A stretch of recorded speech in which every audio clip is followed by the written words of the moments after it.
श्री राम। जय श्री राम। भयउ बिनिषाद विषाद बस देखत सचु तुरंग। बोल सुसेवक चारि तब दिए सारथी संग। मंत्री और घोड़ों की यह दशा देखकर निषाद राज विषाद के वश हो गया। तब उसने अपने 4 उत्तम सेवक बुलाकर सारथी के साथ कर दिए। गुह सारथी फिर पहुंचाई बिरहु विषाद बरनी नहीं जाई। चले अवध ले रथहि निषादा ओहि छन मगन विषादा। निषाद राजगु सारथी सुमंत्र जी को पहुंचाकर विदा करके लौटा। उसके विरह और दुख का वर्णन नहीं किया जा सकता। वे चारों निषाद रथ लेकर अवध को चले। सुमंत्र और घोड़ों को देख देख कर वे भी क्षण भर विषाद में डूबे जाते हैं। सोच सुमंत्र विकल दुख दीना धिग जीवन रघुबीर बिहीना। रही नंतहु अधम शरीरु जसु न लहु बिछुरत रघुबीरु। व्याकुल और दुख से दीन हुए सुमंत्र जी सोचते हैं कि श्री रघुवीर के बिना जीने को धिक्कार है। आखिर यह अधम शरीर रहेगा तो है ही नहीं। अभी श्री रामचंद्र जी के बिछुड़ते ही छूट कर इसने यश क्यों नहीं ले लिया। भय अजस अघ भाजन प्राणा कवन है तू नहीं करत पयाना। मंद मनु अवसर चूका अजहु न हृदय होत दुई टूका। ये प्राण अपयश और पाप के भाड़े हो गए। अब ये किसी कारण कूच नहीं करते, निकलते नहीं। हाय नीच मन बड़ा अच्छा मौका चूक गया। अब भी तो हृदय के 2 टुकड़े नहीं हो जाते।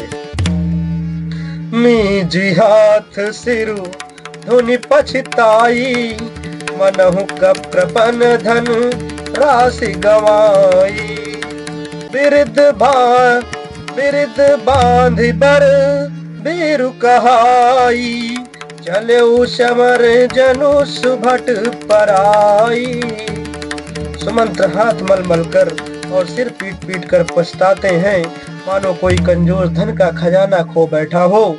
वे इस प्रकार चले मानो कोई बड़ा योद्धा वीर का बाना पहनकर और उत्तम सूरवीर कहलाकर युद्ध से भाग चला हो।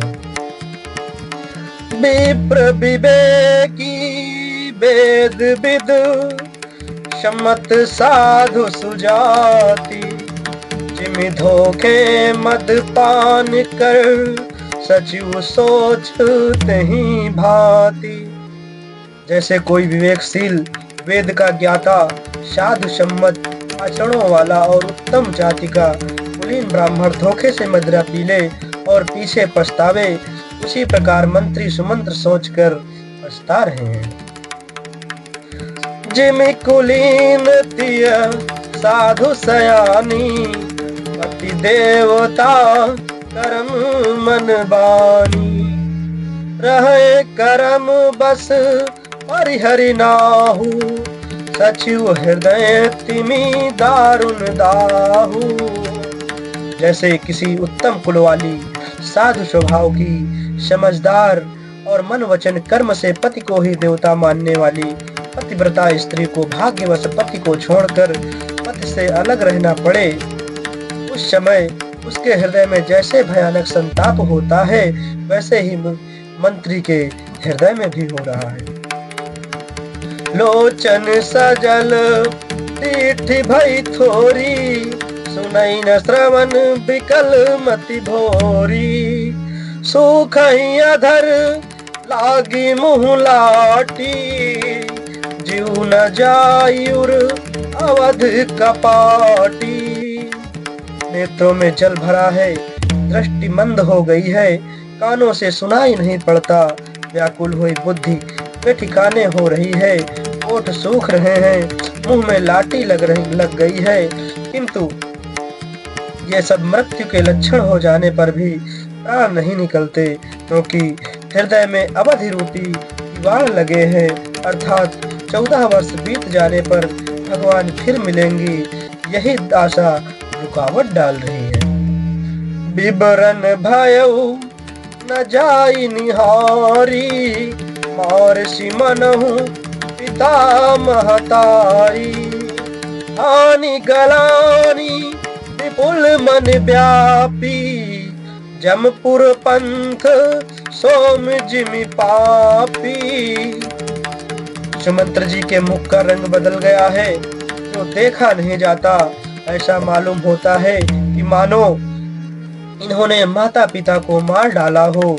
उनके मन में राम वियोग रूपी हानि की महान ग्लानि पीड़ा पिछा रही है, जैसे कोई पापी मनुष्य नरक को जाता हुआ रास्ते में सोच कर रहा हो।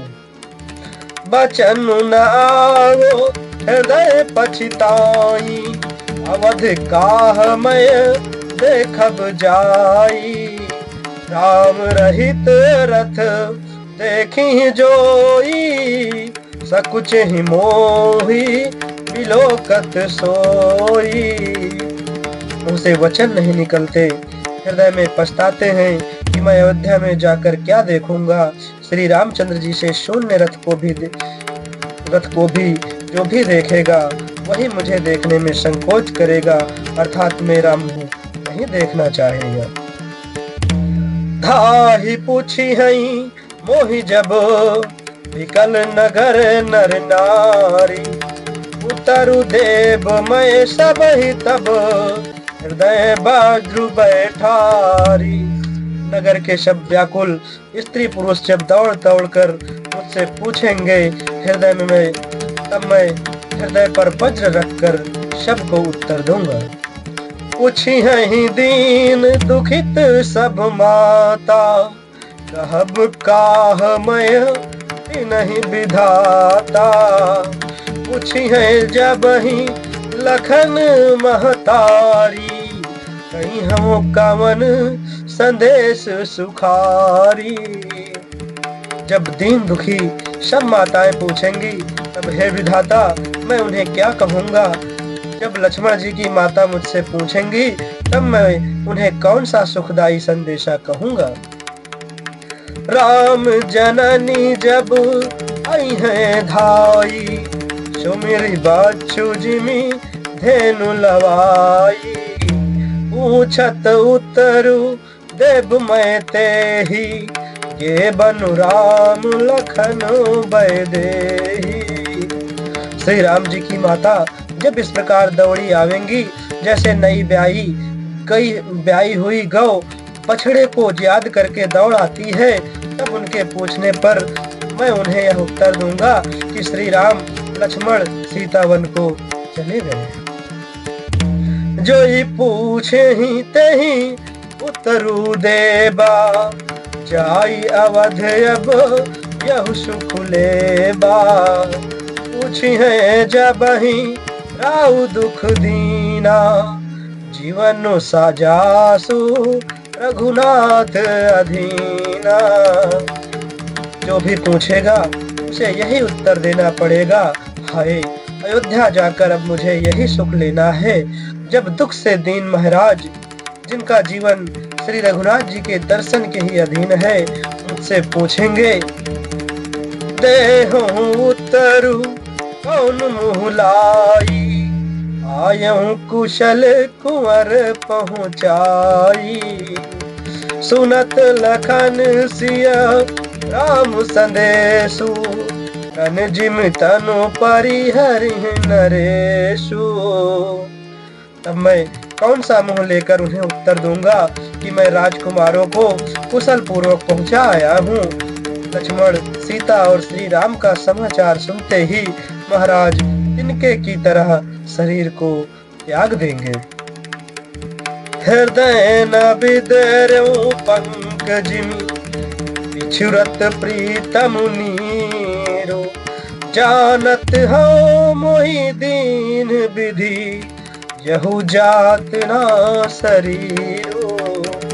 प्रीतम श्री राम जी रूपी जल के बिछुड़ते ही मेरा हृदय कीचड़ की तरह फट नहीं गया।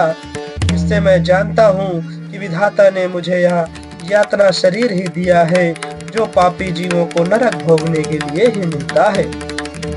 यही विधि करत पंथ पछतावा हम सा तीर तुरत रथुआवा। विदा किए करी विनय निषादा गिरे पाए परी विकल विषादा। सुमंत्र इस प्रकार मार्ग में पछतावा कर रहे थे। इतने में ही रथ तुरंत तमसा नदी के तट पर आ पहुंचा। मंत्री ने विनय करके चारों निषादों को विदा किया। वे विषाद से व्याकुल होते हुए सुमंत्र के पैरों पड़कर लौटे।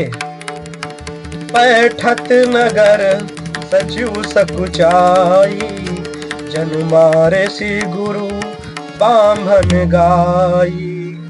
बैठी बिटप तर दिवस गवावा साँझ समय तब अवसर पावा। नगर में प्रवेश करते मंत्री ग्लानि के कारण ऐसे सकुचाते हैं मानो गुरु ब्राह्मण या गौ को मारकर आए हों। सारा दिन एक पेड़ के नीचे बैठकर बिताया। जब संध्या हुई तब मौका मिला। अवध प्रवेशु किन्ह अंधियारे बैठ भवन रथु राखी दुआरे। जिन जिन समाचार सुन पाए भूप द्वार रथु देखन आए। अंधेरा होने पर उन्होंने अयोध्या में प्रवेश किया और रथ को दरवाजे पर खड़ा करके वे चुपके से महल में घुसे। जिन जिन लोगों ने यह समाचार सुन पाया वे सभी रथ को देखने को राजद्वार पर आए। रथी पहचानी विकल लखी घोरे गरहि गात जिमि आतप ओरे।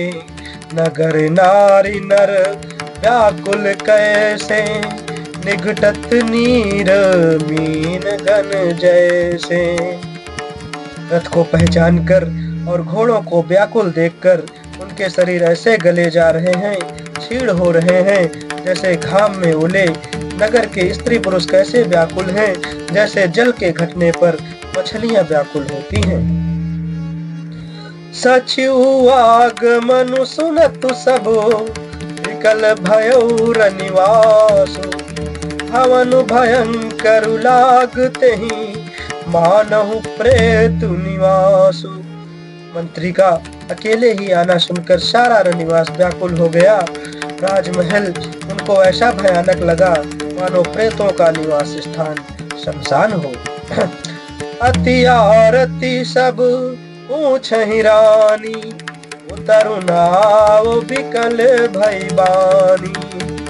सुनहि न श्रवण नयन नहीं सूझा कहूँ कहाँ नपु तहि तहि बूझा। अत्यंत आर्त होकर सब रानियां पूछती हैं पर सुमंत्र को कुछ उत्तर नहीं आता। उनकी वाणी विकल हो गई है, रुक गई है, न कानों से सुनाई पड़ता है और न आंखों से कुछ सूझता है। वे जो भी सामने आता है उससे पूछते हैं कहो राजा कहाँ है। दासिन दीख सचिव बिकलाई कौशल्या ग्रह गई लवाई। जाई सुमंत्र दिख कस राजा अमीय रहित जनु चंदु बिराजा। दासियां मंत्री को व्याकुल देखकर उन्हें कौशल्या जी के महल में लिवा गईं। सुमंत्र ने जाकर वहां राजा को कैसा बैठे देखा मानो बिना अमृत का चंद्रमा हो। आसन शयन विभूषण हीना अरे वो भूमि तल निपट मलीना। ले सासु सोच एहि भांति सुरपुर ते जनु घनश्याम जजाति। राजा आसन शैया और आभूषणों से रहित बिल्कुल मलिन उदास पृथ्वी पर पड़े हुए हैं।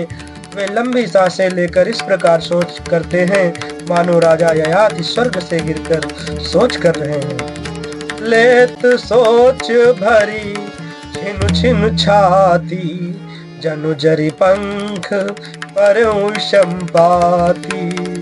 राम राम कह राम शनेही उनि कहे राम लखन बैदेही। राजा क्षण क्षण में सोच से छाती भर लेते हैं। ऐसी विकल दशा है मानो गिद्धराज जटायु का भाई संपाति पंखों के जल जाने पर गिर पड़ा हो। राजा बार बार राम राम हा स्नेही प्यारे राम कहते हैं, फिर हा राम हा लक्ष्मण हा जानकी ऐसा कहने लगते हैं। जय श्री राम, जय जय श्री राम।